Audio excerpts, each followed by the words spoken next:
आपका स्वागत है आपके अपने YouTube channel excellence by APS पर। मैं एपीएस आपका स्वागत करता हूं। आज मैं डिस्कस करने वाला हूं excellence school, model school and CM Raj school entrance exam का जो है ना पार्ट 5। इससे पहले मैं पार्ट 4 तक डिस्कस कर चुका हूं। अगर आपने वो वीडियोस नहीं देखे हैं तो डिस्क्रिप्शन बॉक्स में उसकी लिंक दे रखी है, वहाँ से जाकर वो वीडियोज़ आप देख सकते हैं। ये जो है ना पार्ट 5 है आपका, ठीक है ना। तो आपसे रिक्वेस्ट है कि इन सारे क्वेश्चंस को लिखते जाना है, जिससे कि लास्ट टाइम आप अच्छे से रिवाइज कर पाएँ। और जो वीडियोस हो चुके हैं अगर नहीं देखे हैं तो डिस्क्रिप्शन बॉक्स में उसकी लिंक दे रखी है, वहाँ से जाकर देख सकते हैं। और यूट्यूब की प्लेलिस्ट में भी है ना मिल जाएगा, एक्सीलेंस एंट्रेंस एग्ज़ाम 2023 करके लिखा होगा, वहाँ से प्लेलिस्ट में जाकर आप देख सकते हैं। पहले मैं लास्ट ईयर के सॉल्व पेपर करा रहा हूँ, उसके बाद जो है ना आपका सिलेबस भी करवाऊँगा। तो अगर आपने अभी तक वीडियो को लाइक नहीं किया तो वीडियो को लाइक कर दें, चैनल को सब्सक्राइब नहीं किया तो चैनल को सब्सक्राइब कर दें, बेल आइकन को दबाएं जिससे वीडियो सबसे पहले आपके पास पहुंच सके, और दोस्तों भी ज़्यादा शेयर ज़रूर करें। तो ये स्टार्ट करते। क्वेश्चन नंबर 61 दे रखा है, घर की भिन्न भिन्न वस्तु विद्युत लाइनें जोड़ी जाती हैं, किस लाइन में जुड़ी होती हैं? समांतर क्रम में।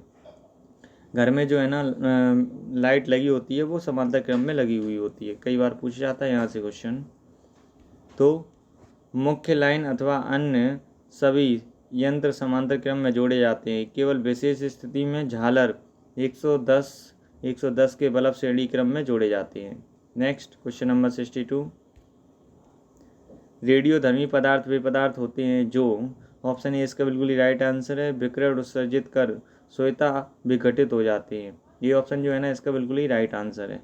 नेक्स्ट क्वेश्चन नंबर यहाँ पे 63 दे रखा है, निम्न में से कौन सा ऊर्जा स्रोत पुनर्नवीनीकरण योग्य नहीं है? तो इसका जो राइट आंसर है कोयला ऊर्जा। कोयला ऊर्जा इसका बिल्कुल ही राइट आंसर है।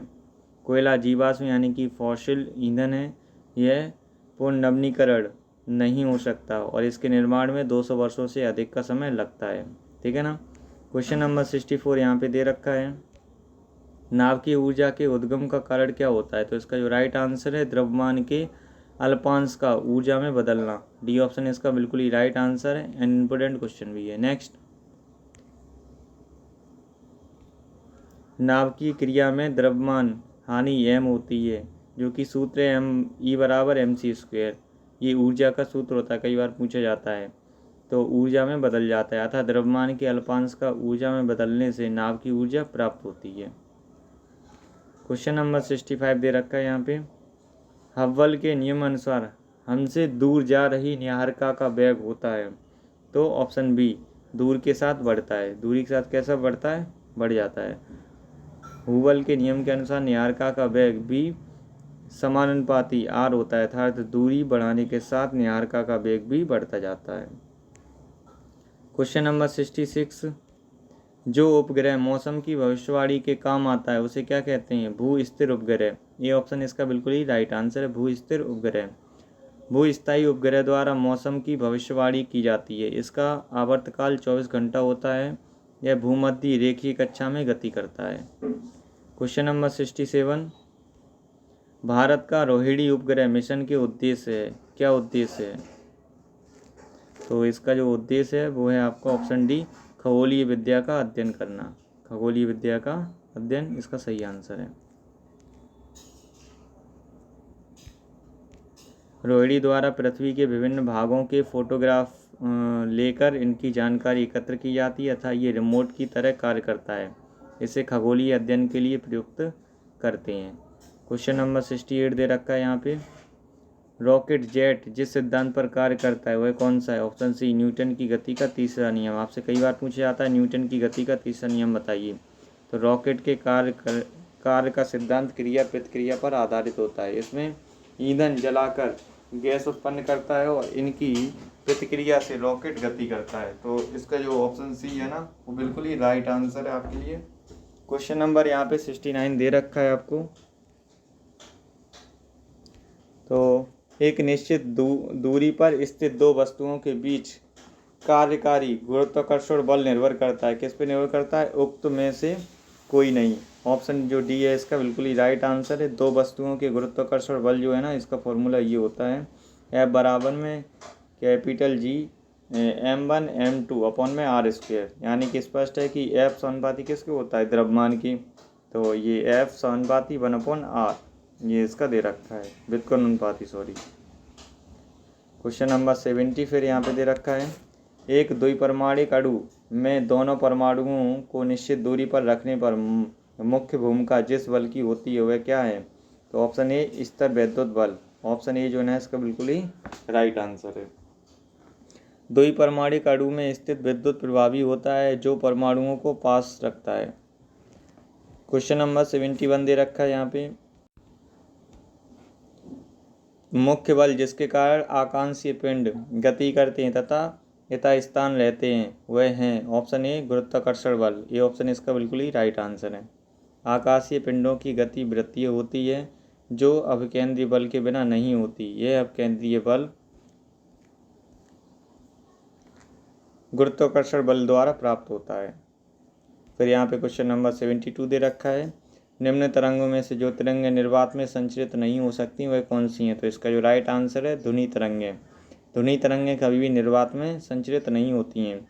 ध्वनि तरंगें यांत्रिक तरंगें हैं, ये बिना माध्यम के गति नहीं करती, इनके लिए माध्यम आवश्यक है, अतः ये निर्वात में संचरित नहीं होंगी। तो यहाँ पे नोट क्या दे रखा है इसको ध्यान रखो, रेडियो, माइक्रो, अवरक्त, प्रकाश, परावैंगनी, एक्स, गामा और निर्वात से जा सकती हैं। ये जो किरणें हैं वो निर्वात में जा सकती हैं। क्वेश्चन नंबर फिर यहाँ पे दे रखा है 73, किलोवाट घंटा इकाई किसकी है? तो ऑप्शन बी ऊर्जा की इकाई है किलोवाट घंटा, ठीक है ना। किलोवाट घंटा जो है ना ऊर्जा की इकाई है, इसकी जो वैल्यू होती है 3.6 × 10⁻6 जूल होती है, इसको भी ध्यान रखना इंपॉर्टेंट है।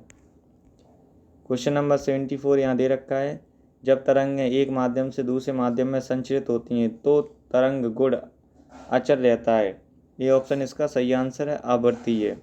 जब प्रकाश तरंगें अपवर्तित या परावर्तित होती हैं तो इनकी आवृत्ति स्थिर रहती है। आपतित प्रकाश की आवृत्ति, परावर्तित प्रकाश की आवृत्ति और अपवर्तित प्रकाश की आवृत्ति, ये होता है। क्वेश्चन नंबर 75, एक व्यक्ति दूर दृष्टि दोष से पीड़ित है, इसका कारण क्या होता है? तो ऑप्शन बी निकट स्थित वस्तुओं का बिंब लेंस से रेटिना से पीछे बनता है, तो इसका जो बी ऑप्शन है बिल्कुल ही राइट आंसर है। दूर की वस्तु स्पष्ट दिखाई देती है, पास की वस्तु स्पष्ट दिखाई नहीं देती है जब ये रोग होता है, और पास की वस्तु का प्रतिबिंब रेटिना के पीछे बनता है। इस तरह से इसका फिगर दे रखा है, और इसके उपचार के लिए हम हमेशा उत्तल लेंस यूज़ करते हैं। दूरदृष्टि में पूछा है कौन सा लेंस यूज़ किया जाता है? उत्तल लेंस। क्वेश्चन नंबर 76 यहाँ पे दे रखा है, जब एक समांतर प्रकाश पुंज जब किसी प्रकाशीय युक्त पर आपतित होता है तो उसका व्यवहार चित्र के अनुसार बदलता है, तो इसमें जो है ना इसका राइट आंसर बनेगा आपका बी ऑप्शन, अवतल लेंस। अवतल लेंस इसका बिल्कुल ही राइट आंसर। दिए गए चित्र में प्रकाश किरण फैल रही है अर्थात अपसरित हो रही है, और यह युक्ति अपसारी लेंस की होती है, यानी कि अवतल लेंस भी कहते हैं इसे। क्वेश्चन नंबर 77 यहाँ पे दे रखा है, मानव आँख प्रतिबिंब को रेटिना पर फोकस करती हैं, तो ऑप्शन सी चुशूज लेंस की वक्रता को बदलकर।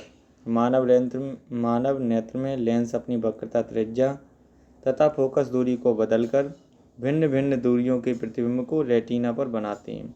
यह क्षमता समाजन्य क्षमता कहलाती है। फिर क्वेश्चन नंबर 78 है यहाँ पे, उपकरण जो विद्युत धारा की उपस्थिति का पता लगाने के लिए प्रयुक्त होते हैं क्या कहलाते हैं? गैल्वेनोमीटर। आपसे पूछा जाए गैल्वेनोमीटर का क्या काम होता है? उपकरण में विद्युत धारा बह रही है या नहीं उसका पता लगाते हैं गैल्वेनोमीटर, ठीक है ना। क्वेश्चन नंबर 79, तारों के टिमटिमाने का कारण क्या होता है? तो ऑप्शन सी वायुमंडल के अपवर्तनांक में सतत परिवर्तन के कारण तारे टिमटिमाते दिखाई देते हैं। तारे से आने वाला प्रकाश विभिन्न अपवर्तनांक की कई परतों से गुजर कर पृथ्वी पर पहुंचता है। इन परतों का अपवर्तनांक लगातार बदलता रहता है जिससे तारे टिमटिमाते हुए दिखाई देते हैं। फिर यहाँ पे क्वेश्चन नंबर आपको 80 पूछा गया है, सौर ऊर्जा का स्रोत क्या है? तो नाभिकीय संलयन जो है ना वो सौर ऊर्जा का स्रोत है। सौर ऊर्जा का स्रोत नाभिकीय संलयन है जिसमें H1H संलयन और 2He4 और 1H2 बनते हैं। तो ये आपसे पूछा जाता है। इस तरह से पार्ट 5 हमारा कंप्लीट हो चुका है। अब नेक्स्ट में हम पार्ट 6 डिस्कस करेंगे। तो वीडियो कैसा लगा कमेंट सेक्शन में ज़रूर बताइएगा। अगर वीडियो अच्छा लगा हो तो वीडियो को लाइक करें, और आपने अभी तक चैनल को सब्सक्राइब नहीं किया तो चैनल को सब्सक्राइब कर लें, बेल आइकन को दबाएं जिससे वीडियो सबसे पहले आपके पास पहुंच सके, और दोस्तों भी ज़्यादा शेयर ज़रूर करें। फिर मिलते हैं ऐसे इंटरेस्टिंग वीडियो के साथ। अभी के लिए जय हिंद फ्रेंड्स, जय Hind students, thank you for watching.